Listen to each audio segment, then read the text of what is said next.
Ylli dhe një pyetje të fundit që lidhet me atë që do të ndodhë pra ditën e hënë më 18 maj për gjithë teleshikuesit që na ndjekin. Çfarë keni vendosur, kur do të mbahet protesta dhe ku? Dhe do të ketë të njëjtin itinerar si ajo kaluara? Si e kaluara, vetëm, do me thonë, është një protestë paqësore që do të mbahet më 18 maj në orën 16:30 të tubuar para urës së Gurit, do me thonë Qarshia, ka pjesa e shqiptarëve, dhe do të marshojmë prej para urës së Gurit drejt Ministrisë së Drejtësisë. Ne si student kemi planifikuar të bëjmë një protestë paqësore, dinjitoze, për t'i arritur dhe për t'i gëzuar të drejtat tona themelore të cilat janë të garantuara. Mirë po, u bëj thirrje përsëri që mos të merren peng studentët dhe mos të shfrytëzohen për poena politike apo për interesat të dikujt tjetër. Vetëm të ketë zgjidhje dhe të jemi në fokus të këtij problemi për cilin neve kemi organizuar këtë protestë. Një protestë janë të gjithë shqiptar, Ylli, apo keni edhe mbështetje të vendasve aty? Në protestë të marrin pjesë vetëm studentët shqiptar, por ne nuk e dim se a mund të na përkrajnë edhe nga pala tjetër cilën mund të jenë prezent.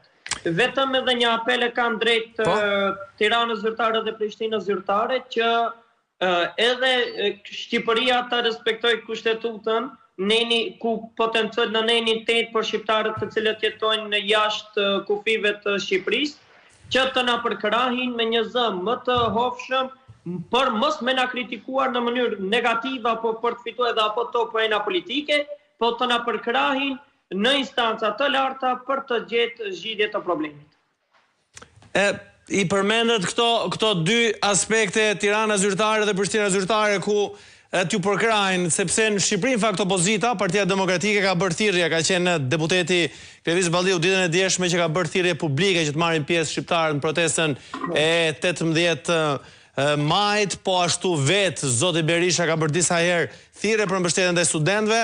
Jeni disi të zhgënjur sepse patët një debat shumë të madh për ministrin e jashtëm, ku i quhet shqiptarët e Maqedonisë së Veriut si idiot.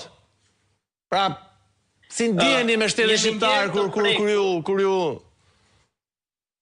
ju citojnë në këtë lloj? Jemi ndjer paksa të prekur me atë mesazh të cilin e pam që u publikua në rrjetet sociale, mirë po jemi zbutur të themi pa nga ajo pjesa ku si të themi kështu në thojza kërkoj falje nga takimi që e bëri me zotin Mexhiti në Tiranë dhe besoj që nuk do të përsëritet një gjë e tillë dhe nuk do të diskriminohemi edhe nga jashtë kufive të Maqedonisë, sepse është shumë e lehtë të jesh shqiptar në Tiranë e Prishtinë, mirë po është shumë e rëndë të jesh shqiptar edhe në Shkup. Se mendoni se i shpëtoi pa dashje ministrit jashtëm kjo? Po besoj ka qenë një mesazh nga grupi i ngushtë, tani nuk dua të hyj në detaje, sepse nuk kaloi ajo që kaloi. Jemi shumë të lumtur që kemi përkraje nga çdo instancë nga Shqipëri, sidomos nga nëna Shqipëri, dhe besoj që ajo përkraje do vijë edhe tek një rezultat pozitiv. Dhe nëse merret një vendim, pyetja e fundit Ylli, pra flitet për vitin e ardhshëm, besoj sepse edhe ky vit do detyroni që ta bëni në gjuhën maqedonase apo ka kohë?